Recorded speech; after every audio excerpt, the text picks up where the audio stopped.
Back. सुबह सवेरे पाकिस्तान आप देख रहे हैं और हुकूमत के बिलियन ट्री मंसूबे की आलमी सतह पर पजीराई के बारे में आप सब जानते हैं। अभी जो एक नई अपडेट है उसमें वज़ीर आज़म पाकिस्तान का एक आर्टिकल शाया हुआ है बरतानवी अखबार में जो कि मौसमियाती तब्दीलियों के हवाले से है और वहाँ पर वज़ीर आज़म पाकिस्तान ने चंद कमिटमेंट्स का भी ऐलान किया है। कुछ उनकी तरफ से बातें सामने आई हैं। 10 अरब से ज़ायद दरख्त लगाने के विजन का जिक्र किया है।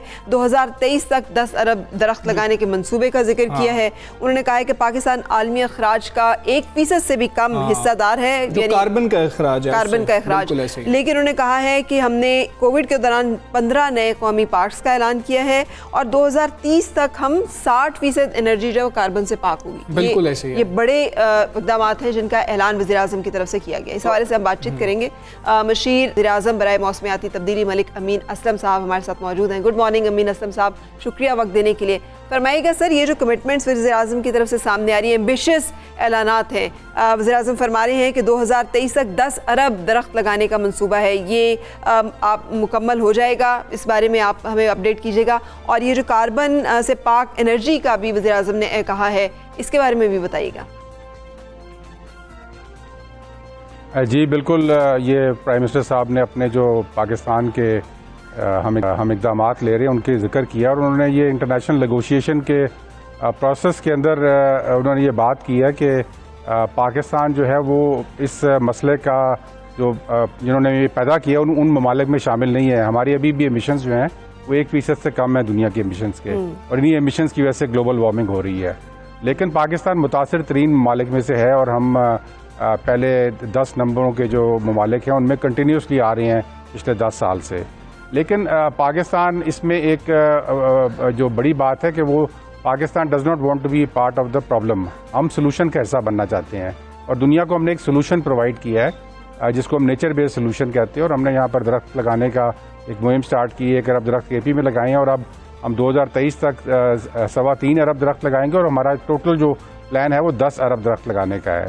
तो ये एक दुनिया को प्रॉपर सोल्यूशन प्रोवाइड कर रहा है कार्बन डाइऑक्साइड निकालने का। लेकिन जो सबसे अहम बात प्राइम मिनिस्टर साहब ने इस खत में की है और इस आर्टिकल में की है वो ये है कि दुनिया को भी अब डू मोर करना पड़ेगा क्लाइमेट चेंज पे। पाकिस्तान जैसे ममालिक जिन्होंने ये मसला पैदा नहीं किया, अगर वो इतना कुछ कर रहे हैं और अपने पैसों से कर रहे हैं, हमने बाहर से कोई पैसा नहीं लिया इसमें, तो फिर वो ममालिक जो इसके जिम्मेदार हैं उनको अब आगे बढ़ना पड़ेगा। और उन्होंने जो प्रोमिसेस किए हुए हैं, जो कमिटमेंट्स किए हुए हैं इंटरनेशनल लेवल पे, उनको वो मीट करनी पड़ेंगी। अगर वो नहीं कर सकेंगे तो ये मसला भी हल नहीं होगा और ये टॉक्स भी फेल होंगी। बिल्कुल ठीक है। मलिक अमीन असलम साहब, हमें ये भी बताइएगा कि वज़ीर आज़म साहब तो कह रहे हैं कि 1% से भी कम कार्बन है जिसका पाकिस्तान अखराज करता है, लेकिन क्वेश्चन यहाँ पर यह भी उठता है कि फिर पाकिस्तान में माहौलियाती जो तब्दीलियाँ हैं उनके नताइज इतने भयानक क्यों हैं, उसकी वजह क्या है? देखें, ये क्लाइमेट चेंज का मसला एक थोड़ा सा अलग है। जो आप बात कर रहे हैं वो लोकल पोल्यूशन की बात कर रहे हैं। ज़रूर क्लाइमेट चेंज उसमें ऐड ज़रूर करता है, लेकिन वो और भी वजूहत होती हैं उसकी, और भी गैसेज ऐसी हैं जो कि लोकल पोल्यूशन को ऐड करती हैं। वाटर पोल्यूशन जो है अब उसका क्लाइमेट चेंज से ताल्लुक कोई नहीं, लेकिन वाटर पोल्यूशन पाकिस्तान में बहुत ज़्यादा है। तो ये दोनों का आपस में इस तरह का डायरेक्ट ताल्लुक नहीं है। लेकिन पाकिस्तान जो कार्बन एमिशंस हैं वो हमारी कम है और हमारा दुनिया में जो हजम है उसका 1% से भी कम है हमारा।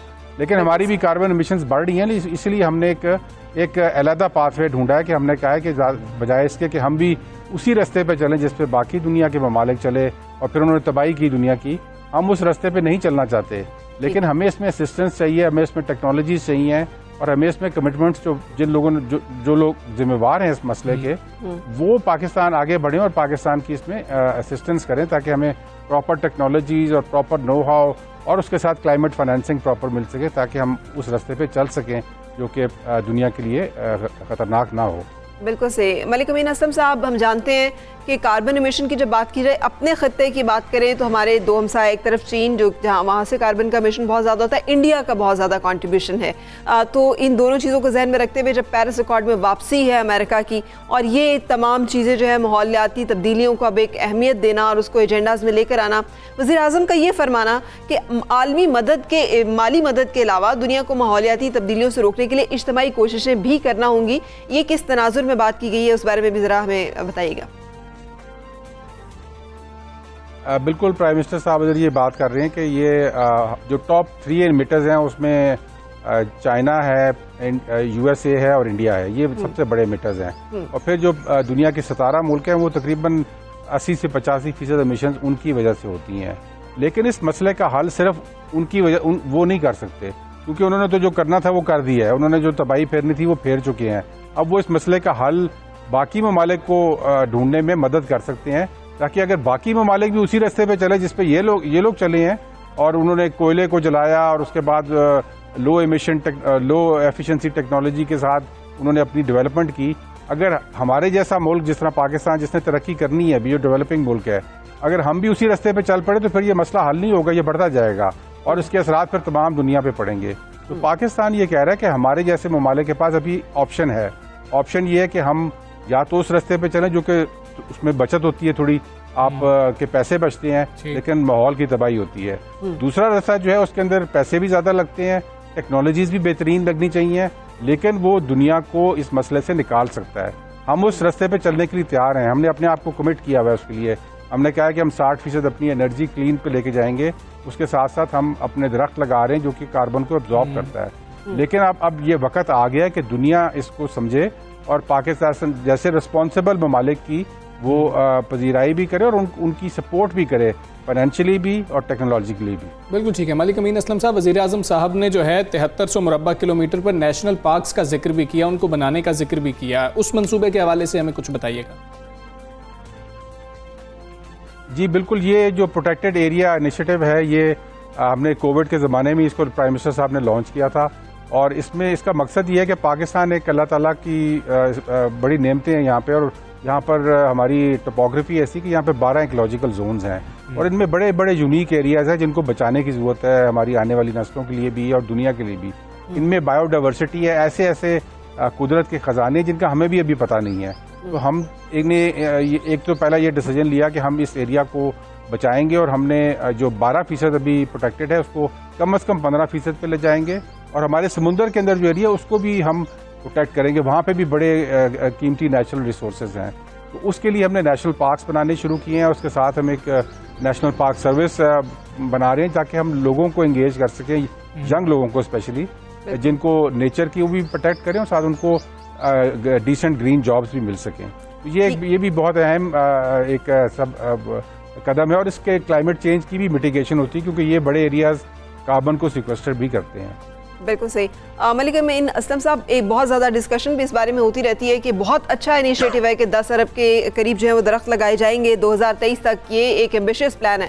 लेकिन हम अब चीफ जस्टिस साहब का रिमार्क्स जो है वो भी ऑन रिकॉर्ड है, उन्होंने कहा कि जंगलात हमारे यहाँ कागजात में ही मौजूद हैं, और आप जाके देखें तो वहाँ पे जंगलात की कटाई जो है वो एक बड़ा लम्हा फ़िक्री है हम सब के लिए, और आए दिन इस तरह के वाक़यात जो है रिपोर्ट होते रहते हैं। तो जंगलात जो मौजूद हैं उनके बचाव के लिए, उनके तहफ़्फ़ुज़ के लिए भी कुछ स्पेशल इक़दाम के बारे में गौर किया जा रहा है। और वज़ीर आज़म के इस आर्टिकल में 30% ट्रांसपोर्ट इलेक्ट्रिक ज़राए पर करने की बात भी की गई है। इस बारे में भी इनिशिएटिव जो है गवर्नमेंट के, उसके बारे में बताइएगा। बिल्कुल आपने सही फरमाया कि सिर्फ दरख्त लगाने नहीं है बल्कि दरख्त बचाने भी हैं।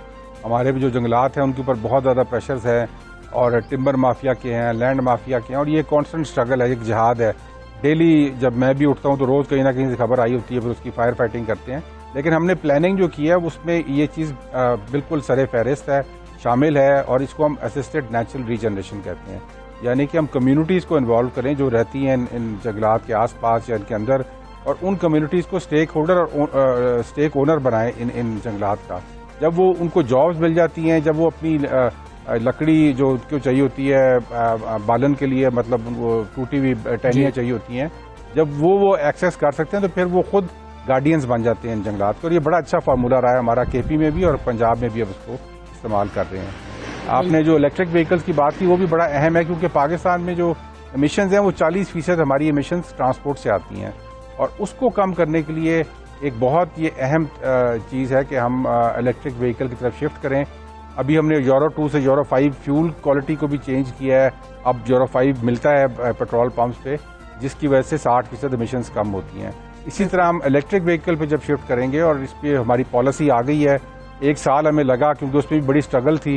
यहाँ पर लॉबीज ऐसी हैं जो कि बिल्कुल इलेक्ट्रिक व्हीकल को आने नहीं दे रही थी, लेकिन अब अल्लाह के फजल से वो पॉलिसी आ गई है, अब यहाँ पर 2 व्हीलर्स मोटरसाइकिल्स बनना शुरू हो गए हैं पाकिस्तान में, रिक्शाज जो हैं वो भी बनना शुरू हो गए और इंशाल्लाह बहुत जल्द आपको अब मार्केट में नज़र आएंगे। और गाड़ियों की भी यहाँ पर बहुत बड़ी बड़ी चाइनीज़ कंपनीज हैं जो कि लीडिंग मैन्युफैक्चरर्स हैं, वो भी पाकिस्तान में आ रहे हैं। तो इंशाल्लाह जब ये शिफ्ट करेगा पाकिस्तान में सारा, इससे ना सिर्फ हमें एक इंडस्ट्री नहीं मिलेगी बल्कि हमारी गाड़ियाँ, हमारी बसेस, हमारे मोटरसाइकिल और रिक्शाज जो हैं वो ऐसी टेक्नोलॉजी इस्तेमाल करेंगे जो कि 60% कम एमिशंस करेंगी और ये दुनिया को भी हेल्प करेगी क्योंकि दुनिया की भी हम एमिशंस को कम कर रहे हैं। ठीक है, मुशीर वज़ीर आज़म बराए माहौलियाती तब्दीली मलिक अमीन असलम साहब हमारे साथ मौजूद। बहुत शुक्रिया सुबह सवेरे पाकिस्तान के लिए आपने वक्त निकाला और जो चीज़ें उन्होंने बताई हैं और अगर वैसे ही इम्प्लीमेंट हो जाए तो क्या ही बात। बिल्कुल, और हाउसिंग सोसाइटीज़ को भी अगर लिमिट कर दिया जाए कि कुछ परसेंटेज जो है वो उनकी ग्रीन होगी, ग्रीन एरियाज को ग्रीन ही रखा जाएगा, तो भी यकीनी तौर पर हाँ कंक्रीट जंगल नहीं बनाएंगे हम, एक्चुअली जो जंगलात हैं हमारे उन्हें बचाने की कोशिश करेंगे, तो ये भी अच्छी बातें होंगी।